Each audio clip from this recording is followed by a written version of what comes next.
स्थानीय मुद्दे हैं यहाँ लॉ एंड ऑर्डर का। स्थानीय मुद्दे हैं यहाँ पर नशा प्रवृत्ति का। स्थानीय मुद्दा है यहाँ हथियारबंदी का। स्थानीय मुद्दे हैं यहाँ पर जो लोग निरंतर एमएलए एमपी बनते चले आए, उन्होंने जनता को चारा समझ लिया और वो लोग आर्थिक अपराधी हो गए। तो हमारी जो विरासत है वो बहुत प्राचीन है। ये यदुवंशियों का क्षेत्र है। मैं उन्हें इस चैनल के माध्यम से कहना चाहूँगा कि वो ना केवल सब लोगों के साथ बल्कि वो अपने समाज, यादव समाज के साथ बड़ा धोखा करते चले आए। नमस्कार, आप देख रहे हैं दलित टाइम्स और मैं हूं एकता यादव आपके साथ। हरियाणा में विधानसभा चुनाव होने वाले हैं, इसी के चलते हम ग्राउंड पर उतरे हैं और इस वक्त हम मौजूद हैं रेवाड़ी विधानसभा क्षेत्र में। तो हमारे साथ यहाँ मौजूद है बसपा इनेलो के प्रत्याशी विजय सोमानी। तो आइए हम सबसे पहले इनसे बात करते हैं। सर, आपका बहुत बहुत स्वागत है हमारे चैनल पर। Welcome, thank you. सर, आप अपने बारे में कुछ बताएंगे? मैं बसपा और इंडियन नेशनल लोकदल के सहयोग से बहुजन समाज पार्टी के चुनाव चिन्ह पर चुनाव रेवाड़ी विधानसभा विजय अभियान में लगा हूं और पार्टी बसपा और इनेलो दोनों के जो संयुक्त हमारे नेता हैं, जो हमारे अधिकारी हैं, सब हमारे साथ लगे हुए हैं। सर, यहाँ के स्थानीय मुद्दे क्या हैं? स्थानीय मुद्दे हैं यहाँ लॉ एंड ऑर्डर का। स्थानीय मुद्दे हैं यहाँ पर नशा प्रवृत्ति का। स्थानीय मुद्दा है यहाँ हथियारबंदी का। स्थानीय मुद्दे हैं यहाँ पर जो लोग निरंतर एमएलए एमपी बनते चले आए, उन्होंने जनता को चारा समझ लिया और वो लोग आर्थिक अपराधी हो गए। और जो विकास का पैसा आता है भारत सरकार और हरियाणा सरकार से, उसको वो एक योजनाबद्ध तरीके से उस सारे पैसे को खुर्द-बुर्द कर देते हैं। और यहाँ पर जल भराव की समस्या है, पानी की समस्या है, राशनिंग से पानी मिलता है और लोग मजबूरी की हालत में दयनीय स्थिति में जी रहे हैं। ये जो स्थान है रेवाड़ी, ये राजा रेवत का स्थान था। यहाँ जो माँ रेवती थी, वो कृष्ण भगवान, जो श्री कृष्ण जन्म आप जानते हैं, मथुरा से जो बलराम जो राजा थे वहाँ के, उनका विवाह रेवाड़ी में हुआ था। और जो रेवती थी वो राजा रेवत की बेटी थी। तो हमारी जो विरासत है वो बहुत प्राचीन है। ये यदुवंशियों का क्षेत्र है और यहाँ पर जो लोग कौम के नाम पर राजनीति करते हैं, मैं उन्हें इस चैनल के माध्यम से कहना चाहूँगा कि वो ना केवल सब लोगों के साथ बल्कि वो अपने समाज, यादव समाज के साथ बड़ा धोखा करते चले आए। और ये जो काम है राजनीति का, ये तभी चलता है जब सर्व समाज को साथ लेके चलते हैं। क्योंकि कोई भी योजना, कोई भी नेता या सरकार ऐसे नहीं ला सकता, नहीं बना सकता कि वो किसी जाति विशेष के लिए या व्यक्ति विशेष के लिए बने। लेकिन ये जो राजनीतिक गठबंधन है, ये जो भाजपा और कांग्रेस का जो तालमेल है, जिसे कहिए पहले हमारे इलाके में किसान जो है वो 2 बैल नहीं रखते थे, 1 बैल रखते थे, एक दूसरा भाई रखता था, तो उसे कहते थे बड़सी कर लेंगे। यानी एक टाइम में वो बैल काम दे देगा और दोनों बैल मिलाकर वो खेती बाड़ी कर लेते थे। तो ऐसे ही भारतीय जनता पार्टी ने और कांग्रेस ने बड़सी कर रखी है कि भाई तुम अपना आर्थिक विकास कर लो, फिर तुम हमारी आर्थिक अपराधों को मत खुलासा करना, फिर हम नहीं करेंगे। और लोगों को डरा कर कभी नारे देते हैं भाजपा वाले 75 पार, कभी कांग्रेस वाले देते 70 पार। यानी लोगों में, प्रजातंत्र में लोगों की वोट का मजाक बना दिया कि दहशत के आलम में और डरा कर लोगों से वोट कराने का प्रयास किया जाता है।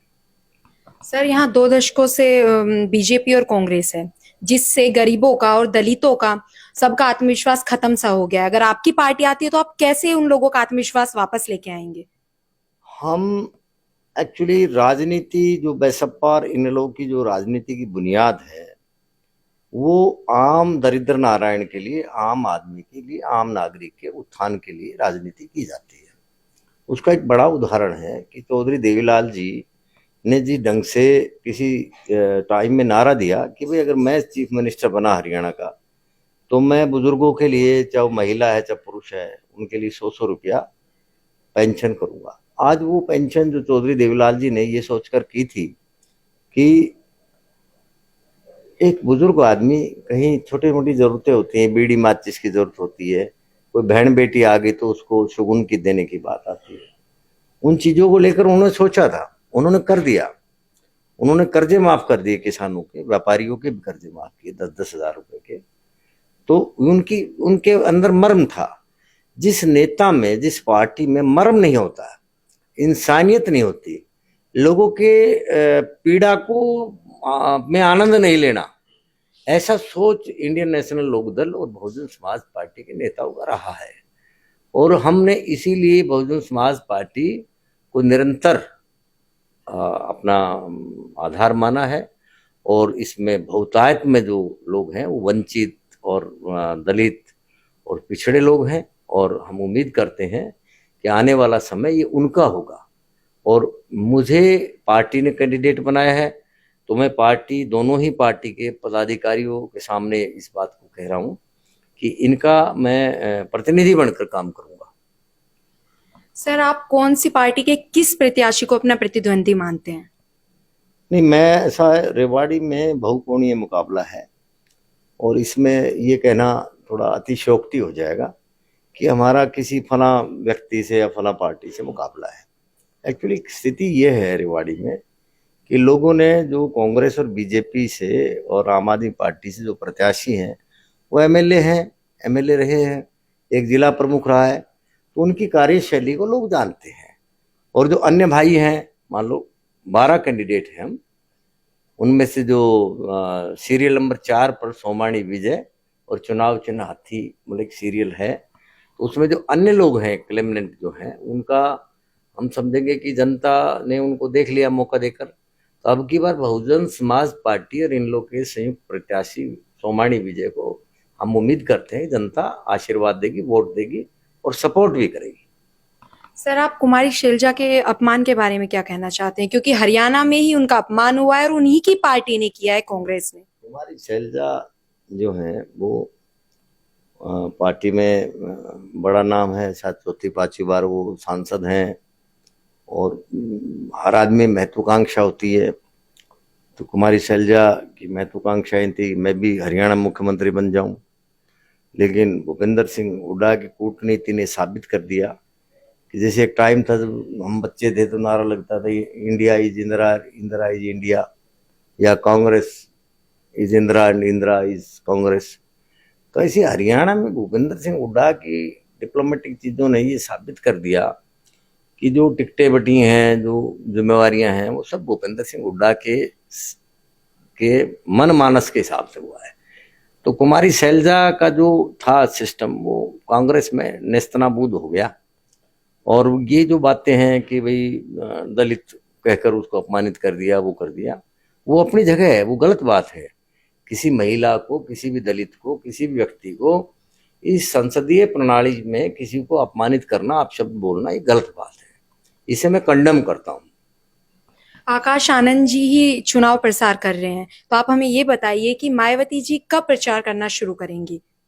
नहीं, उनके कार्यक्रम तय हैं। अभी 25 सितंबर को वो उचाना में आएंगी और उनका बड़ा आयोजन है, और उसमें मुख्य वक्ता और मुख्य अतिथि के रूप में वो आएंगी। चौधरी अभय सिंह चौटाला और चौधरी ओम प्रकाश जी चौटाला और देश के और कई मुख्यमंत्री और केंद्रीय नेता उसमें शिरकत करेंगे। तो आपको क्या लगता है उनकी रैली के बाद कुछ परिवर्तन आएगा? नेचुरली, जब हमारे नेता अपनी नीतियों को आने वाले राज में, हरियाणा में क्या क्या पेंशन है, महिलाओं के लिए है, घर उत्थान के लिए, बेरोजगारों के लिए जो योजनाएं वहाँ उस मंच से जब घोषित होंगी, तो नेचुरली लोगों को देखना का एक मौका मिलेगा कि बसपा और इन लोगों के संयुक्त गठबंधन के क्या क्या योजनाएं हैं, व्यापारियों के लिए क्या है, किसान के लिए क्या है, बेरोजगार के लिए क्या है, और किस ढंग से वो जो बेरोजगार है उसको आश्वस्त करेंगे काम के लिए। और कुछ जो उनका भत्ता है जिसे हम बेरोजगारी भत्ता कहेंगे, तो ऐसी कुछ राज्य स्तर की और राष्ट्रीय स्तर की कुछ ऐसी योजनाओं का उद्घोष होगा उस दिन कि उस दिन के बाद मैं समझता हूं कि 26 तारीख से हरियाणा का चुनाव पूरा प्रभावित होगा। लोग देखेंगे, सुनेंगे और समझेंगे, और लोगों को ये एहसास होगा कि ये जो गठबंधन है, सरकार बिना इस गठबंधन के संपूर्ण नहीं होगी आने वाले टाइम में। अगर आपकी पार्टी की सरकार आती है तो आप हमें ये बताइए कि वो क्या क्या सुधार लेके आएंगी। हम लोग, जैसा मैंने निवेदन किया है कि हम अलग अलग प्रकोष्ठों से हमने जिम्मेवारियां दी हुई हैं कि महिलाओं के लिए कैसे क्या क्या योजनाएं हैं, युवाओं के लिए क्या क्या है, बेरोजगार के लिए क्या क्या है। लॉ एंड ऑर्डर जब हमारी पार्टी का राज होता है तो अपने आप अधिकारी और कर्मचारी काम करने लगते हैं और उससे लॉ एंड ऑर्डर अपने आप ठीक हो जाता है। ये एक बड़ी चीज है। सर, अमेरिका में राहुल गांधी ने आरक्षण को लेके बयान दिया है, तो उसके बारे में आप बताएंगे कि राजनीति पर उसका क्या प्रभाव पड़ा है। उसमें क्या है कि देखिए, पहले भारतीय जनता पार्टी पर यह विषय आया था कि अगर इनकी तीसरी बार सरकार बन गई, मोदी की, नरेंद्र की, तो जो है ये आरक्षण खत्म कर देंगे। तो लोगों ने बड़ा उसको सीरियसली लिया। जिनके अधिकारों को खतरा था उन्होंने अपना पूरा वोट किया और पूरा उसको उस एंगल से राजनीति को समझा। अब जो राहुल गांधी विदेश में बैठकर कहते हैं कि हम आरक्षण को खत्म कर देंगे, हमारा राज आएगा, तो उससे प्रतिक्रिया ये आई कि जो दलित समाज के लोग हैं जिनका रिजर्वेशन बनता है संविधान के अनुरूप, उनको राहुल गांधी कौन होते हैं समाप्त करने वाले। और मैं कहता हूँ भूपेंद्र सिंह हुड्डा पूर्व चीफ मिनिस्टर का और भी इस बात को कहना कि नेहरू जी भी चाहते थे कि भाई नहीं होना चाहिए, और वो जो है कांग्रेस को ले बैठेगा। ये जो बयान है आरक्षण का, इसमें जो दलित समाज का वोट है वो कांग्रेस से बहुत नाराज हो गया है, और लोग उससे बहुत धीरे धीरे जैसे जैसे जानकारियां बढ़ रही हैं कि कांग्रेस का राज बनेगा तो आरक्षण पर आफत आ सकती है, तो लोग कांग्रेस को वोट नहीं देंगे। सर, आरक्षण की बात हुई या फिर कुमारी शैलजा की, क्या इनका बदला दलित समाज इस बार लेगा? हाँ बिल्कुल। देखिए, ये लोग तो चोट तो करने से चूकते नहीं है, चोट करने से चूकता नहीं कभी दलित समाज। ठीक है, लोग इनको अंडर एस्टिमेट कर लेते हैं राजनीति में, लेकिन इनका निर्णायक जो काम है, निर्णायक जो वोट है, निर्णायक जो निर्णय है, वो इन्हीं का होता है राजनीति में। तो सर आप हमारे चैनल के द्वारा लोगों को कुछ बताना चाहेंगे, जनता तक कुछ बताना चाहेंगे? मैं रेवाड़ी विधानसभा क्षेत्र के महिला और पुरुषों से, बहनों और भाइयों से ये अपील करूंगा कि एक मौका हमारे को दें, वो हम राजनीति को आमूल चूल परिवर्तित करेंगे। तो ये थे हमारे साथ बसपा एनएलओ के प्रत्याशी विजय सोमानी जी। इसी के साथ हम इस खबर को खत्म करते हैं। धन्यवाद।